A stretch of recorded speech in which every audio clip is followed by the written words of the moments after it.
Welcome, everybody, to an episode of Friday at 4 VDCTV. Thank you so much for tuning in. I just want to say quickly before we get started here, if there's any audio issues, any visual issues, anything, feel free to let us know in the chat. If you've been watching for a while, you know how to do that, but it's right below there in the comments, just like you'd comment on anything else. I know you guys know how to do that. We know Chronicle readers know how to engage, so feel free to do so, and please definitely let us know if there's any issues. Let's just get right into it today. So I'm going to show you guys a clip here of President Trump speaking last night at the National Governors Association. I'm sorry, now, is that, okay, yes. All right, here we go. Men are still playing in Maine. Is anybody here from Maine? Who is that? Is that the governor?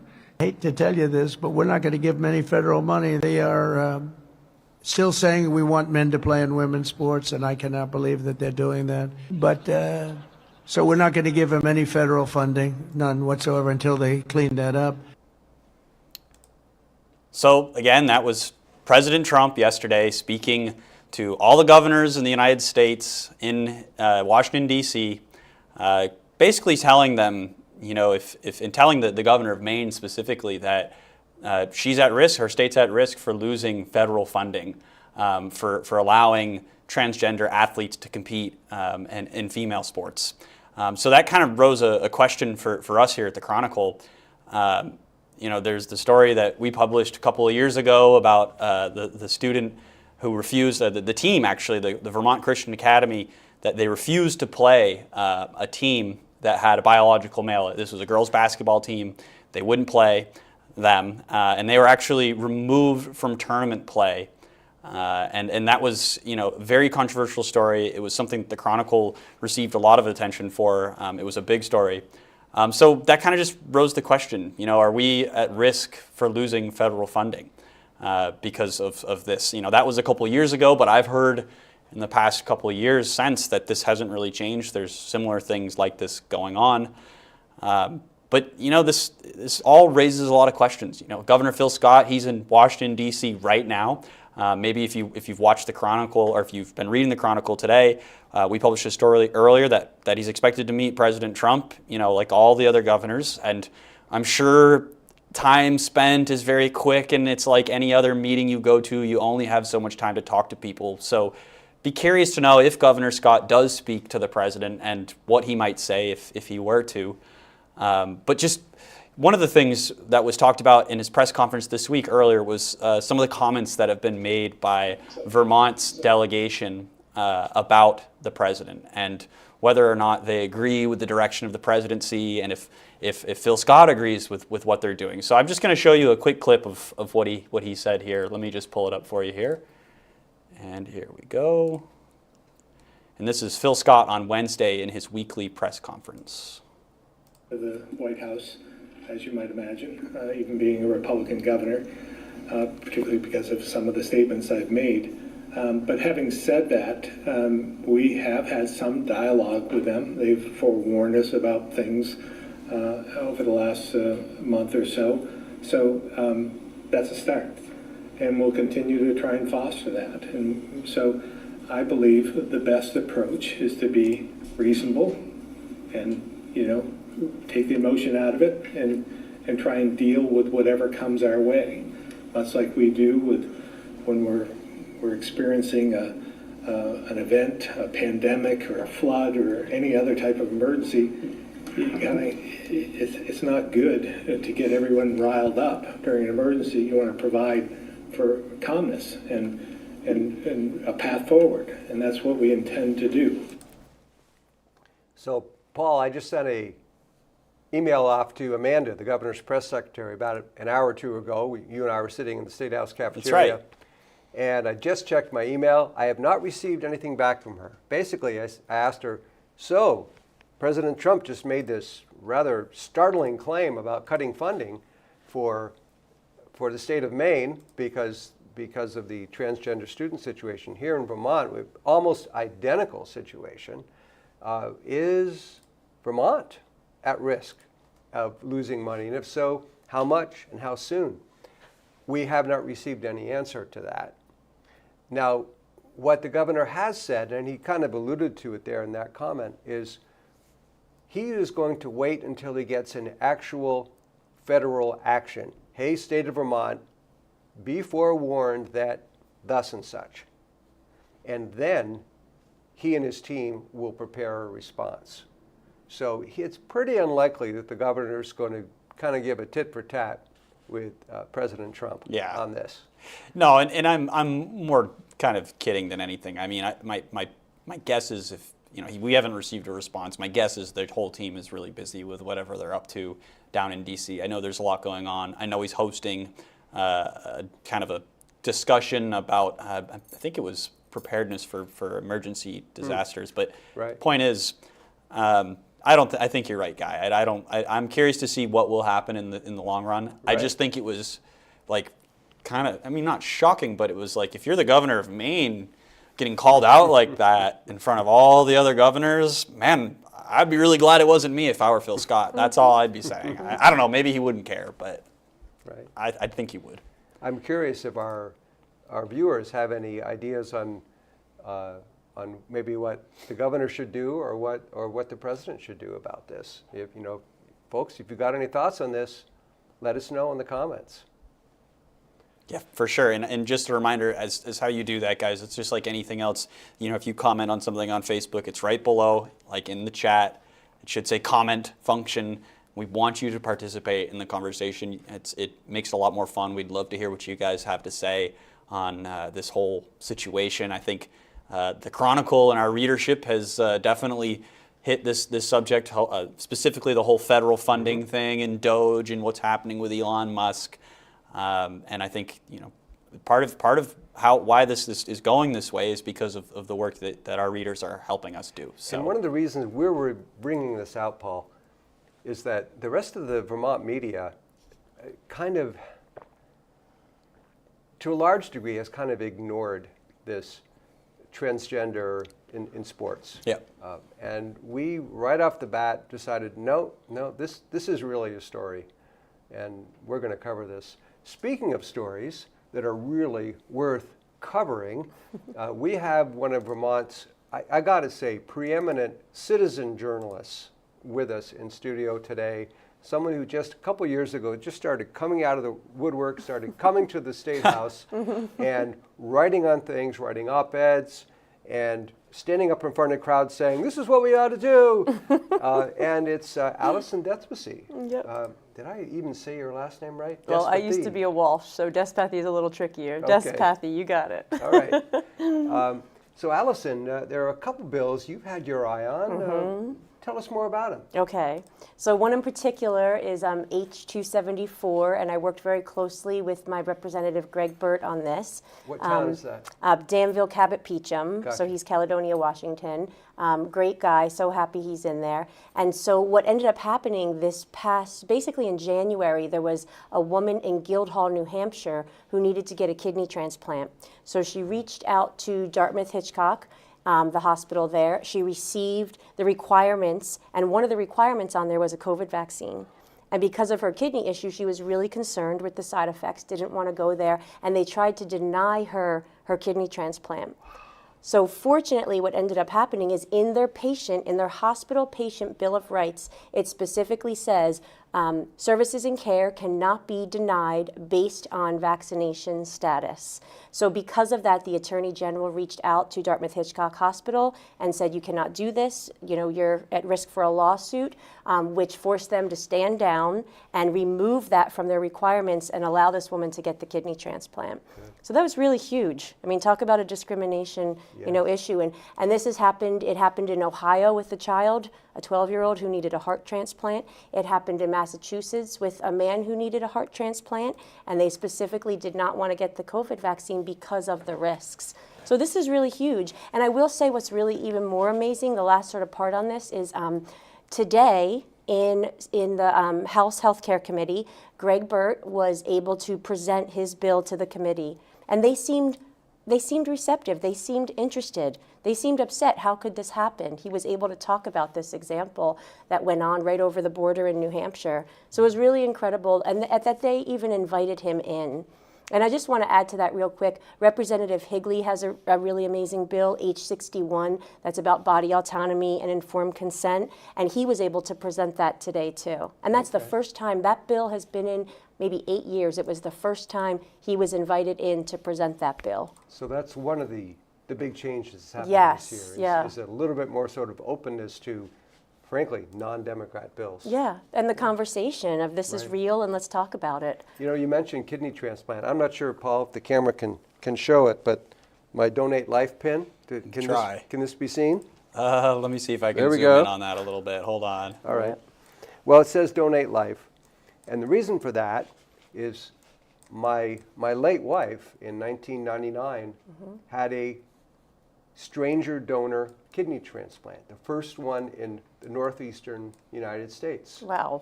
And it was something where we put the word out in some churches, and someone called me up and said, "You don't know me, but I really feel called to give your wife one of my kidneys." Wow. A total stranger. And they allowed it to happen.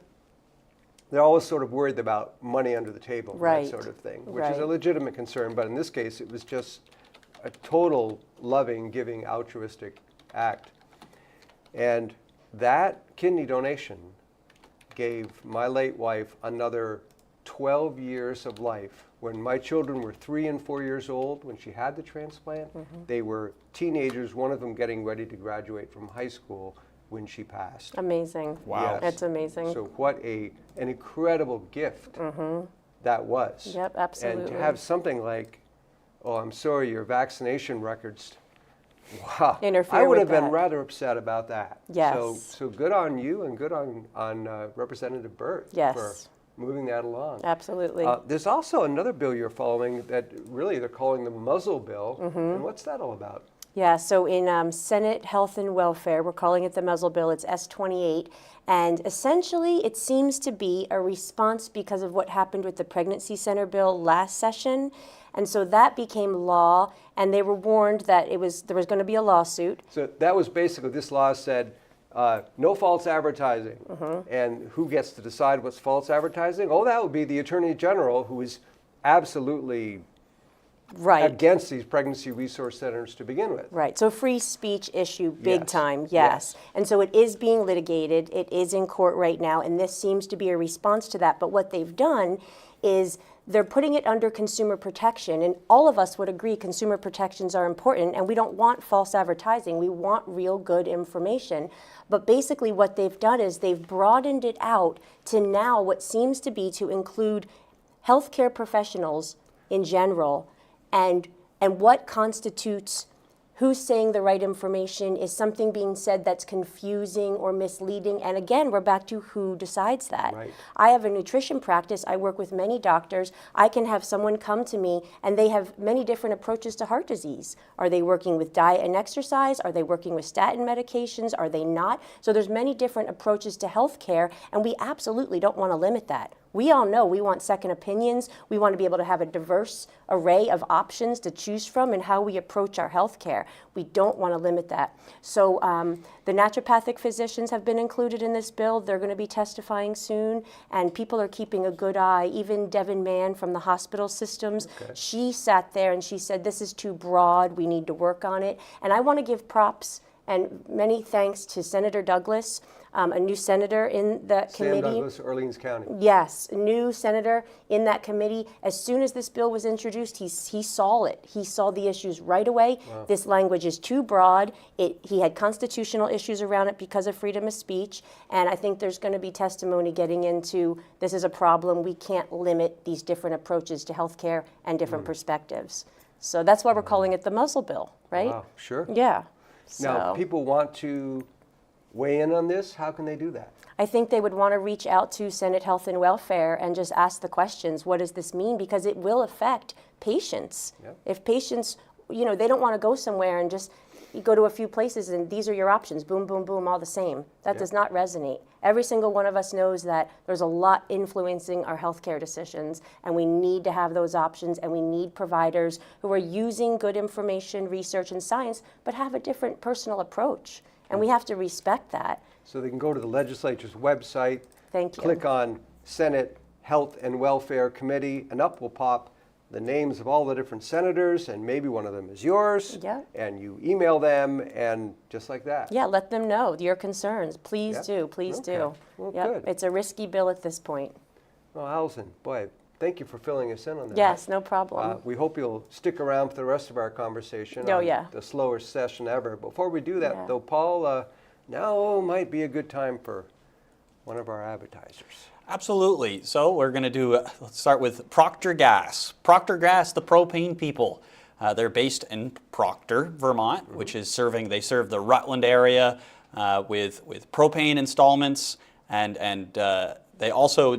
they go in, they make sure, whatever issues you might be having with your propane system, that is the work that Procter Gas does. And it's sponsored by Judy Taranovich, who is a longtime supporter of the Chronicle and one of our first supporters here, VDCTV. So thank you to her, and thank you to the propane people for supporting Vermont Daily Chronicle. So back to you, Guy. Thank you, Paul. Do we have any comments? Any chat? I have one comment from Vermont Blues Player on YouTube, and they say, let's see here, nice to see this, never knew it existed. Must be maybe about the show or maybe in reference to your bill. If you could clarify your comment, we would greatly appreciate that. But that's all we have right now, so back to you, Guy. Okay. So, Paul, as you have noticed being in the State House, and Allison, I'd love to get your feedback on this. A lot of people are saying that this session so far, well, actually, remember, Paul, you and I were sitting right here on November 5th. Yeah. The polls closed. Oh, yeah. We're waiting for the results, and we were hoping that, maybe the Republicans will pick up 5, 6, 7 seats.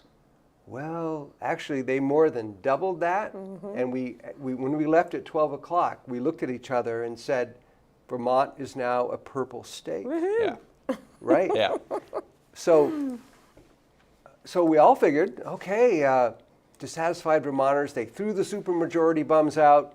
They demanded action to reduce property taxes, build more housing, make daily life safer. And that's exactly what they did. Mm-hmm. That new legislature, they came in, and within weeks, they had new legislation passed that built new housing, that made our streets safe, that had our school reform very fair and equal. And wait a minute.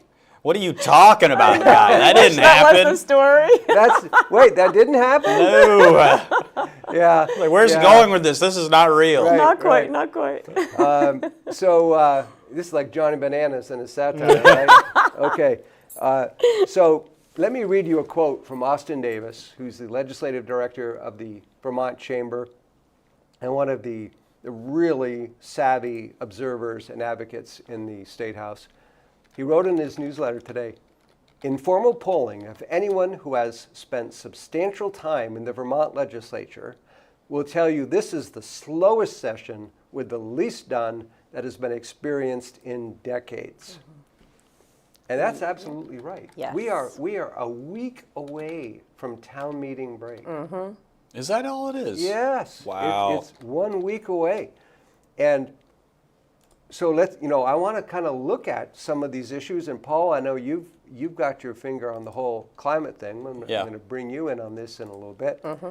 But, okay, housing. We all knew housing. Yeah. Big deal. We need more housing. Well, they did. The House passed the Budget Adjustment Act, which gave a lot more money which it wasn't actually, the Budget Adjustment Act isn't supposed to make policy, but they kind of did on extending the homeless housing, mm-hmm. Emergency housing. Mm-hmm. They did do that. But as far as, like apartments, houses, more housing, streamlining regulations, just this week, they finally got something like a bill mm-hmm. for that. And that, which is just really the beginning of the whole thing. So, and also they've decided that those bills are in the housing committees, mm-hmm. Okay. And one thing we've learned from the last few years, if it's in the housing committee, they don't get to talk about Act 250. And Act 250 is the big either you build or you don't law in the state. So if you're going to change anything whatsoever to do with housing, you got to deal with Act 250. So these bills, they can't touch that because the environment committees have their hands all over Act 250. They got it. That's theirs. So whatever happens comes out of these housing committees, assuming it does. If Act 250 is going to be involved, it's going to have to go on to another committee. So we're looking at molasses happening there with housing. And then that brings us to the real biggie, which is education funding. I just sat down with Bill Canfield, who's the vice chair of appropriations, Ways and Means in the House. And he said that right now, education funding reform is being taken up by 3 committees, is taking up most of the time of 3 committees in both the House and the Senate. Yes. You have a money committee, an education committee, and one other committee, the local government committees of both House and Senate. So this gigantic block of time. And they are just barely getting the bill. They've been taking a lot of testimony, but they've just barely been even getting the draft of the bill maybe next week. And if you don't mind if I also plug in on this, today I spoke with Senator Bongartz, who's the chair of the Education Committee in the Senate, and he specifically said, I was asking him about this, and he's like, we are going to end up with 2 really different bills. So the Senate and the House having 2 really different education bills. So then I said, okay, are you guys going to have to come together on that? What's that going to mean? How much time is that going to take to try to square it away? So it's going to be interesting to see what comes out of each, the Senate and the House. So already there's 2 very paths. It two very seems different paths. very different. I didn't know that. Yeah. So time will tell. And I do know that there's a thing called crossover, which is if it's a non-money bill, if it's a policy bill, it's got to be done by mid-March. It's got to be voted out of its original committee by mid-March. Well, both the House and the Senate have said, forget that for education. There's no way in the world we're going to get to that by mid-March. So just forget that. We're exempting education reform from crossover. So what's that? April, maybe, before they have something out? And then that raises the question, okay, assuming you've got 2 different bills like this, they're going to have to be working this out. Are we going to be looking at an extended session? You know, most likely. How much per week do they spend? Wait a minute. We're spending all this time early in the session like this, wasting time, taking as long as possible, stalling. And you're talking about an extended session, guy? That's when creamy season is. What do you mean? Well, you go in and you tell them, that'll get it done. No creamy for you. I'm just kidding. No, but it's a good point. You know, believe me, by that time, no one in that building wants to be around there in late spring. And the public, frankly, doesn't want to be paying them to be there in late spring. And they have gotten off to a slow start, and there's a bunch of reasons for that. One is they've spent, you and I, Paul, actually Allison too, we look at the weekly schedule and we say, okay, what bills are they taking up this week? And they're still, most of them are, well, they're not actually talking much about bills. They're talking about introduction to people and issues. Well, I'll just quickly add it. You know, I'm relatively new to diving into the schedule of bills and stuff. We did some of this last year, but not as intensely as we are this year. And to that point, it's like I've been wondering, as I've been looking at schedules, what have they really been doing? Because we've addressed a few bills, and we've looked at, I wrote a story that we published today about S65, which is kind of a Efficiency Vermont 2.0, which is probably the most interesting bill that I've written about that's come out of the committee so far. And I've been wondering, what do they really do all day? I don't know. It's a lot of introduction to these are the different players, this is different government, these are the interest groups, this is what we care about, hello, how are you doing? And now, in the old days, some of the Senate Judiciary people were telling me, Dick Sears, the former chair, he would have maybe a week of introductions, And even that was beginning to talk about bills, and then it was, baby, we're off. We're doing the bills. And the first 2 weeks or so was a lot of introductory stuff. I would say even longer, because I kept seeing on the schedules for the agenda, electricity 101, telecommunications 101, healthcare 101. So they were obviously doing all that, the education for them, and also all the complicated bills that came out, or laws that came out from last year. I think they needed to fill the new legislators in. Do you even understand this? That is a really good point. You have a lot of new people. That's a common. lot of complicated legislation from the past. Right. So the learning curve has gotten a lot steeper. Yes. And maybe by design, or at least, that's an outcome of what they've done. So you have the new people. You also, I think, you have a lot of the Democrat leaders. They're no longer a supermajority, and they're being told, okay, we want, we want safer streets. We want streamlined housing. We want all these things that, frankly, they did not want to really take action on last year. And so they're maybe a little ambivalent about moving forward. And maybe they're sort of hoping, well, let's just tap dance for a couple years, and maybe we'll get lucky in the next election, or whatever. There's a lot of things. And there's also, I think this is very interesting, the saying, what is the American liberals' favorite expression? It's Trump's fault. Right. Okay? Place the blame. It's Trump's fault. Right. Now, there actually might be a little bit of truth to that. Yeah. With this, because is he upsetting the apple cart? You bet. He's threatening funding streams. He's changing regulations. And so really, these people, they're sort of on their back foot. They're like, what are we supposed to do about this? Oh, yeah. On the other hand, that could also just be cover. It could also be their nature to respond that way. Like, as you said, it's the American liberals, one of their favorite phrases, it's Trump's fault, or Trump. Yeah. It could be that. In their defense, yes, he's definitely shaking things up and making it a lot more. We're questioning a lot of things. Like you just saw the education funding. If Vermont loses, I think it's $100 million from the federal government, I'm pretty sure, for education funding. Something like that. Whew. That's all. Then we're going to be talking very seriously about education reform, even more than we already are.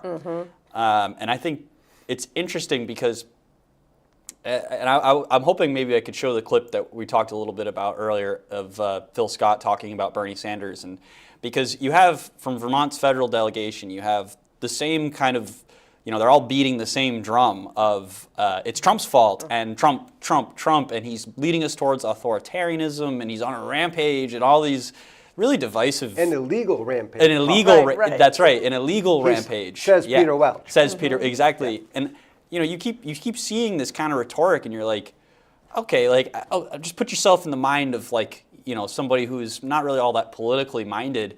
You might be seeing that from Bernie Sanders, and you're thinking maybe differently than you ever have about Bernie Sanders. I have a close family member who recently said to me, and I can't disclose who it is. I'd love to, but I can't.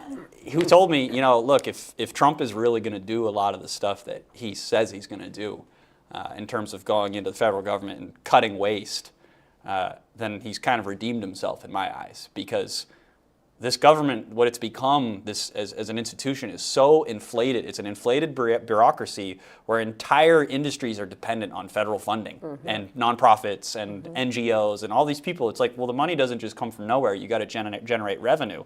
And I think to a lot of people, like Bernie Sanders and Peter Welch, are just representative of this dying thing. So I just want to show you Phil Scott's comments. A reporter asked him basically, what do you think of Bernie's rhetoric and Peter Welch and what they've been saying? So I'll just pull it up here a second. Hold on. Switch screen. And here we go. Oh, hold on a second. Get the audio. Do you feel as though some of the comments on the federal delegation is counterproductive? Is it counterproductive to have Bernie Sanders say that Trump's leading toward authoritarianism and that Peter Welch is saying he's on a rampage? Well, again, I'm not going to tell them how to. They're accomplished politicians.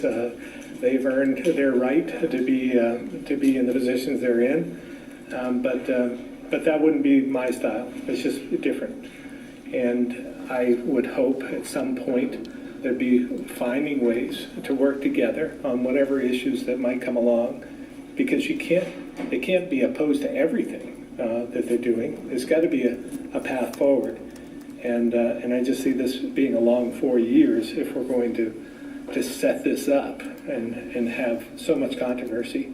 It's unhealthy. It's just not healthy for people to be.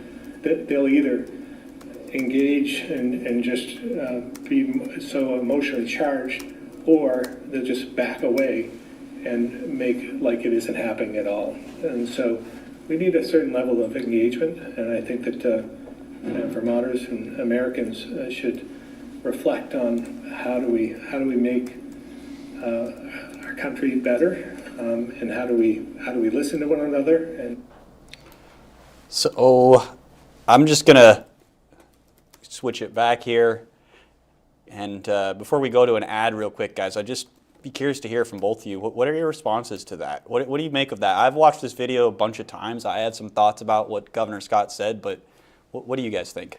I think there's a very smart Vermont politician who knows he's going to be in Washington, D.C. in a day or two, and maybe even talking to President Trump, or at least some of his people, and doesn't want to say anything too inflammatory right now.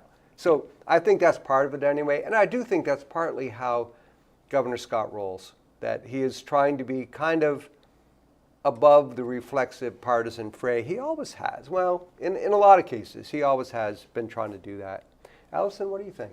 I feel that he, to me, is very in the center, and I feel like that is a great response to, we have to collaborate, we want to have a conversation. And I also really always feel, and I really admire this about Governor Scott, is I feel like he's so focused on Vermont. You know, that is his focus, and so obviously there's got to be, like he said, a level of engagement, and he wants to make it positive and constructive because we have 4 years. Yeah. So we want to see that happen. We have to see that happen. Otherwise, it's just going to be a disaster and a battle. There has to be Yeah. a level of coherence that is responsive to the American people and how they voted. Exactly. And you know, with what Vermonters may or may not want. You know, we have to try to figure out where we can fit in there. Like, I think what he said about, you can't disagree with everything. Right. You know, like how could you disagree with everything? That I don't disagree with anybody on everything. You know. Right. So with that, I'm going to go to an ad. And today's episode is brought to you by Ranmark Corporation. Ranmark Corporation has been serving central Vermont and surrounding areas with excavation, construction, and real estate services since 1979. They are a locally owned, family-owned company committed to the values of Vermont. Contact Ranmark Corporation today for all of your contracting and real estate needs. And I got to tell you guys, for some reason, I recorded the ads last week when I made last week's episode. Those were great. And I kept messing it up. I had to keep going back and re-recording it.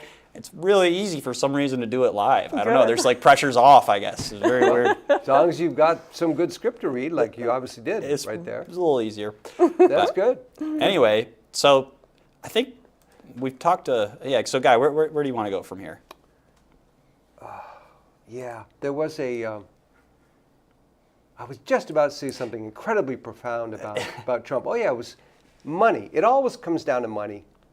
And Governor Scott once said, what keeps me up at nights is Patrick Leahy is no longer in Washington. Mm-hmm. Because Patrick Leahy, love him or hate him, boy, could he ever deliver the money to the state of Vermont. Yep. And suddenly, he's gone. Suddenly, our representatives' party is in the minority. Mm-hmm. And we have a president who is in a budget-cutting frame of mind, and who maybe has got no great love for Vermont, at least for our ruling class. So Governor Scott is thinking, look, these are the cards I'm dealt here, and I'm not going to make it even worse by poking the bear, because this bear does not like to be poked, you know? No, I think there sometimes when you cut through all the baloney, the bottom line is money. Yeah. This might be one of those cases. Yes. I think. Yeah. Which is always kind of the case with with Phil Scott, right? I mean, constantly affordability. Right. That's always been his. So, look, say what you will. President Trump and Phil Scott, obviously, over the years, they just haven't seen eye to eye, or at least Governor Scott, especially, as a Vermonter.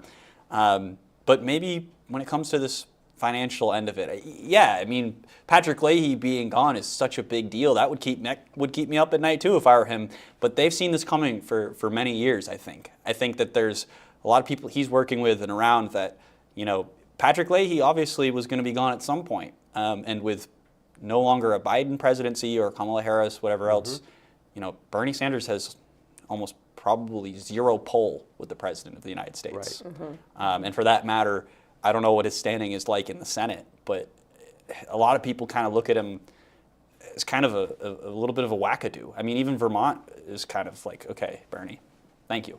Yeah. But I don't know. Enough on that. Right. So not a lot of influence there, I think, is your point. So Governor Scott realizes that he better use whatever he can and play it as well as he can. So another big thing that voters wanted back there November 5th is more public safety. They want bail reform.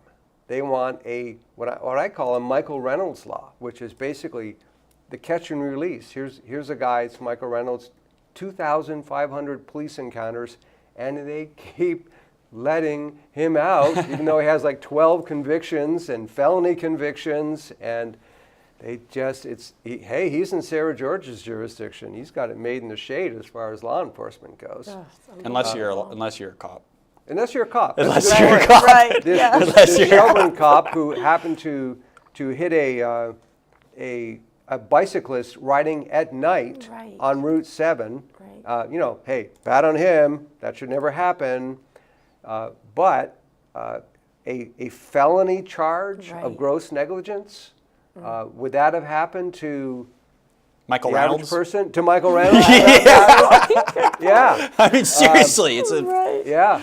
But it was a Shelburne police officer, so maybe there's a different standard there. Or maybe not. Maybe we're just being so cynical. I don't know. So the other thing, besides wanting an end to catch and release that people are getting really, really tired of, is teenagers from Hartford, Connecticut, et cetera, coming up here with guns and shooting people because they couldn't pay their drug debts. And this whole thing of violent, murderous teenagers and being sent up here specifically because Vermont has a very lax treatment of juvenile crime. We don't have any place to put them. We have no juvenile holding facility. We have a few beds scattered throughout the state. And the laws are just extremely lax on this. So one of the things is, and the Democrats now, they want to raise that age of adult accountability from 18, where it is right now, to 19. In fact, there's a law in place that it will happen in April if it's not amended or repealed. Wow. And that is right now in House Judiciary. And I talked to someone on that committee right outside of House Judiciary about 2 hours ago, and he said, basically, you have a lot of, I think it's 5 Democrats and 4 Republicans, I believe. And the Democrats, when you tell them, hey, what about Vermont is being targeted with juvenile killers here?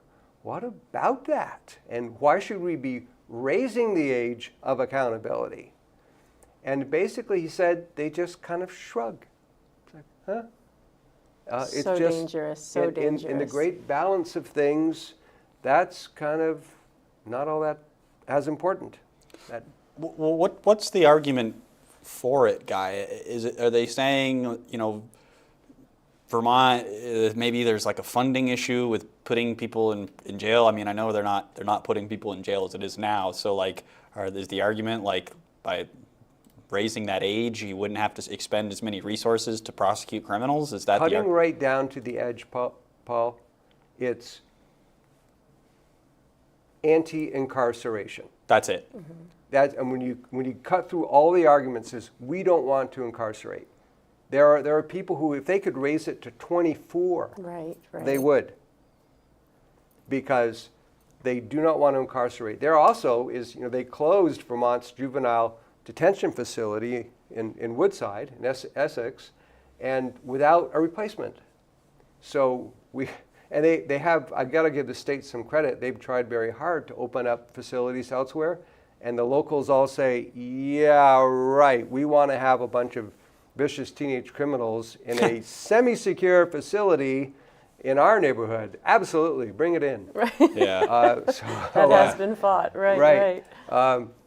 And I can't say that I have a real, if I were in their neighborhood, I'd probably feel the same way. Sure. So you have that, and there's no place to put them, and that problem is only going to get worse, because we have trauma kids in our schools. We have elementary school children who are incredibly violent because they're raised in homes with drug-addicted parents, and that are just a hellish mess, and they're acting out in school, and that problem, I don't see that getting a whole lot better. Right. No, I definitely think that there's some truth to that, unless we can do some good work with the Make America Healthy again, and they can start to figure out why a lot of these kids are having some of the behavioral issues that they are.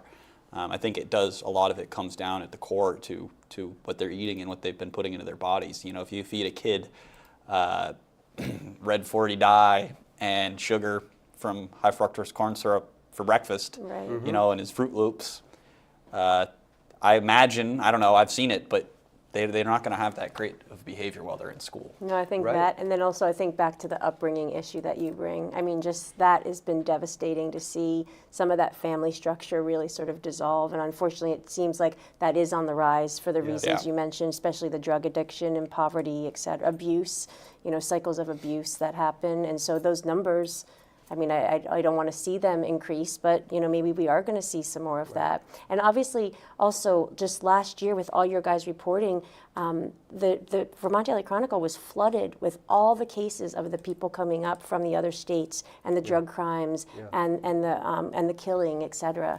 And so it's just unbelievable to think that they would actually raise that age. I mean, hopefully they can shut that down.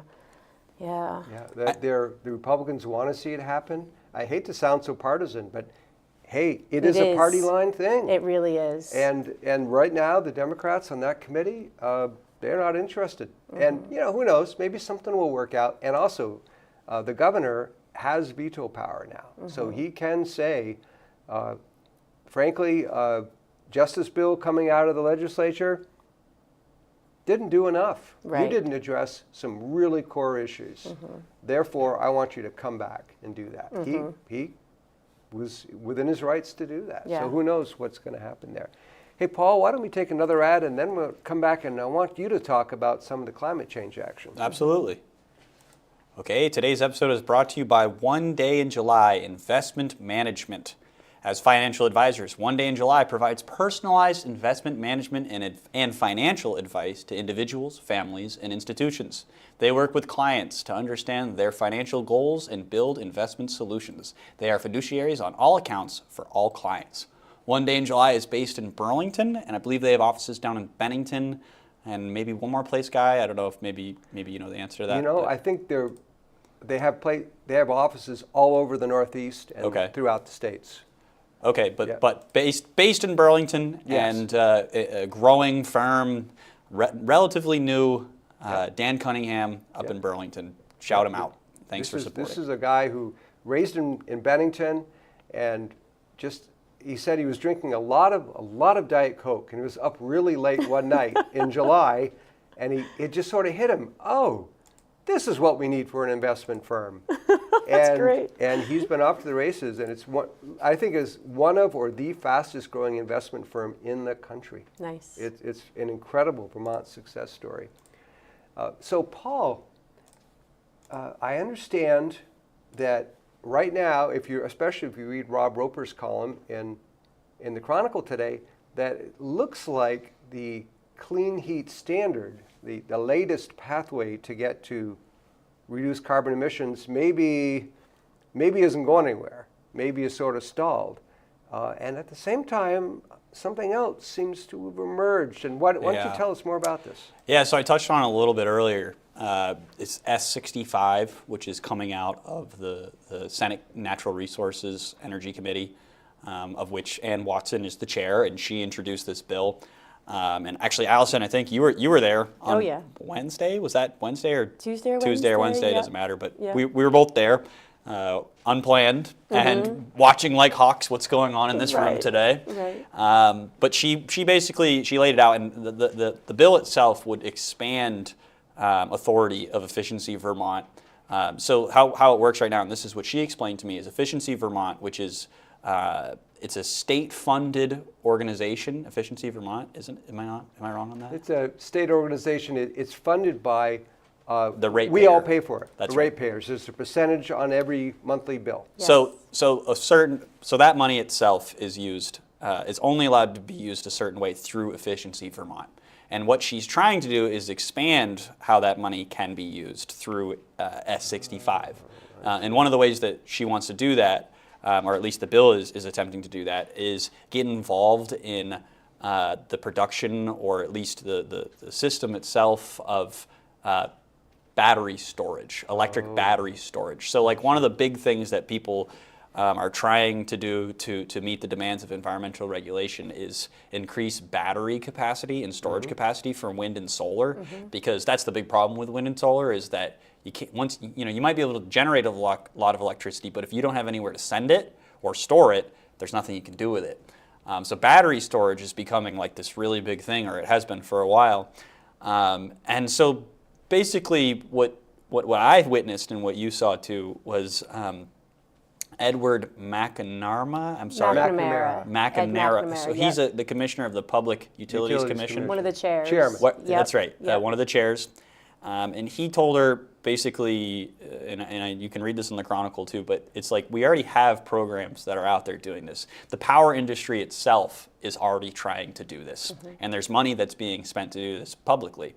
So trying to double down on this and expand Efficiency Vermont doesn't really make any sense. And one of the things that Watson said to me is the reason that they're trying to do this is to meet Vermont's climate goals. And she didn't say explicitly the climate goals within the Global Warming Solutions Act, the mandated goals, by the way, as we always love to talk about.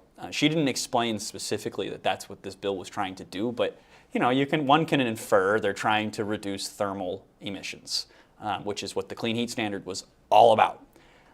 So Clean Heat Standard might be dead, but they're trying to figure out ways, and this kind of comes back to the whole moving at the pace of a snail. They're trying to figure out ways to maybe appease their constituents, appease the voters, but also make up in the background for the lobbyists and the loss of potential funds to certain industries. So, and Guy, you said that earlier, and I don't want to take your words. So I would appreciate if you maybe clarified a little bit more of what you were saying, because you had told me that earlier. Like maybe what's happening here is they're trying, specifically with S65, they're trying to figure out a way to work in these climate goals, and they've come out and said, the Democrats specifically, that they're not going to support any repeal of the Global Warming Solutions Act. So what does that mean for the industries, though? Sure. So what you have, unfortunately, you have to go back like 15 years when Vermont had this carbon-free, very low-cost energy situation, electricity situation, where we had this big nuclear power plant that, for whatever its pros and cons, it was carbon-free. It made most of the state's power. We were getting a lot of electricity from Hydro-Quebec, another carbon-free generator. And we had like zero carbon footprint. And the renewable power industry, solar, wind, motivated by Germany's solar and wind program, came in and said, we don't need nuclear power. Frankly, we don't even need as much hydropower, because we are going to build so many windmills and so many solar panels, and it's all going to be great. Oh, no. And, well, what happened was that you ran into problems, such as the intermittency problem, which you've Yes. alluded to, Paul, which is you can put 1 million wind turbines and solar panels out there, but they'll either surge a ton of power Yeah. or they won't make any power, sort of irrespective of when you actually maybe might need that power. Yeah. So therefore, you need a lot of backup generation. The cool thing about coal plants and natural gas plants is when you need more power, you just turn the meter, just make the turbine spin a little faster, and out comes the electricity. It's a beautiful thing. You can't do that with intermittent. You can sort of try to do it with battery power, but battery power is like hundreds of dollars compared to $2 or $3 for coal and natural gas per unit.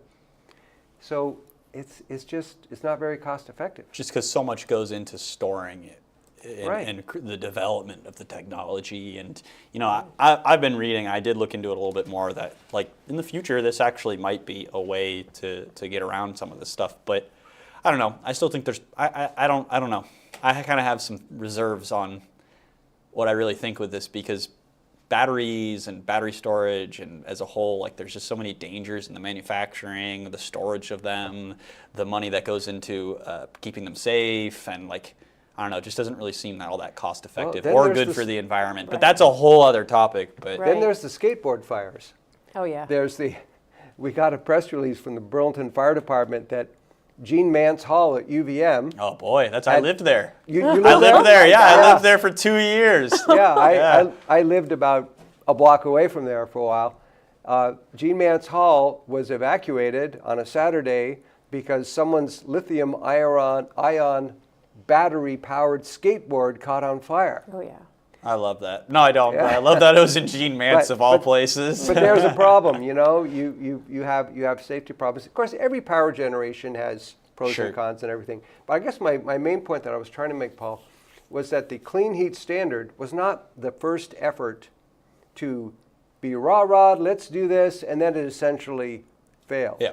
There have been 5 or 6 different plans where the legislature said, we're going to do this. And then for some reason, oops, I guess we can't. I remember the most vociferous climate hawk coming out of the House coat room right after one of these things had failed on the floor. And he was saying, what do we have to do to get some climate change bills passed in this building? Wow. Because he'd been trying, like he tried plan A, it failed. He tried plan B, it failed. He tried plan C, it failed. And this clean heat standard is like either D or E. Yeah. And what Ann is talking about is kind of plan F. And who knows what else is going to come. But the problem is it always comes down to it's really expensive, and is it really Vermont's job to fall on its financial sword to somewhat reduce carbon emissions? And when you put it that way, the politicians start going, maybe not. And to Phil Scott's credit, by the way, all these years as governor, fighting off these horrible bills. I mean, it's kind of impressive when you think about it. Through a supermajority and like even years of a governor, a Democratic governor, and like the fact that Vermont hasn't gotten one of these bills through, there's something there. There's something to Right. that. There's something really powerful there that we should focus on. And I haven't quite figured out what it is, but it's interesting to me that's In happened. the meantime, too, I would just say that what did go through is the Global Warming Solutions Act. Yes, And yeah. that's obviously the heart of the problem, Yeah. because that drives and forces them to continue to come back. Here's our new climate action plan from the Climate Council. Yeah. So we see that playing out, and that is what needs to be dealt with, which then would bring me to H289. So did you guys see H289? No. That just came out, I think it was literally just yesterday, introduced to House Energy and Digital Infrastructure. Yeah, I did see this And one. this was Patty McCoy, Harrison, and the 3 representatives on House Energy and Digital Infrastructure. You've got Republicans Southworth, Bailey, and Howland, and they have all signed on to this, and this is a complete revamp of Vermont energy policy and climate policy, which would be amazing. It is realistic. It is so much, such a good step in the right direction to fix the problems that were created last session with the renewable energy standard and obviously the clean heat standard. So this is such a good move to see this play out and incorporates all aspects of the climate policy. Get rid of the right to sue? It gets rid of the right to sue. It changes requirements to goals. It revamps the renewable energy standard and calls it the clean energy standard, similar to what Department of Public Service was working on in their sort of more balanced renewable energy standard last session, which got shot down. So I was so happy. I just saw this come out yesterday and was like, oh my goodness, there's the baby step. Ideally, what do we want to do? We want to repeal the Global Warming Solutions Act, in my opinion, get rid of the Climate Council, make sure the clean heat standard doesn't pass, fix the renewable energy standard, which was so extreme and dangerous. If we can't do those three big, bold moves, this one, H289, is like, guys, here's the right step. Let's be realistic. Let's not crush Vermont. Let's make this affordable. So this is a really good first step. Can I just add it? You said revamping the renewable energy standard and, a repeal of the Global Warming Solutions Act. That is, as far as I'm concerned, that's the only way you ever get rid of this problem. Or you go to Higley's bill, which is repealing it. Which is get rid of the Climate Council, go back to the Comprehensive Energy Plan, make the goals, make the requirements goals. It fixes the whole thing. I definitely think, though, that if we're ever going to move out of this framework in the state of Vermont, we need to get beyond this whole climate change narrative as it is, right?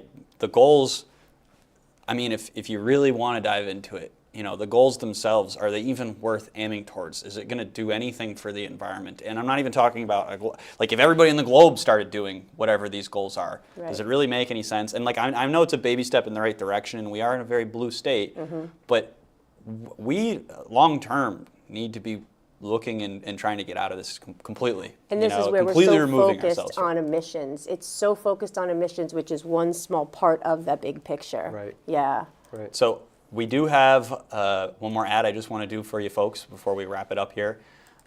Today's episode is also brought to you by Perro's Gun Shop. Discover Perro's, Vermont's premier firearms destination, nestled in Waterbury. Explore an unparalleled selection of firearms complemented by their exclusive indoor firearm range, the only one of its kind in Vermont. Elevate your skills with our comprehensive professional training classes tailored to every level of expertise. At Perro's, we're dedicated to providing exceptional service and expertise for all of your firearms needs.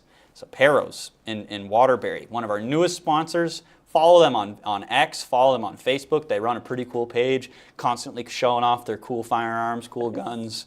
So definitely, and they know we support the Second Amendment, and they do too, obviously. So we're happy to be working with Perro's. So Guy, send it back to you.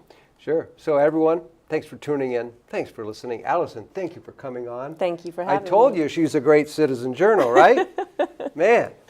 Thank you. So, Paul, just remember the 4-second rule. And everyone, thank you for tuning in. And we'll see you back again, 4 o'clock, next Friday, on Friday at 4.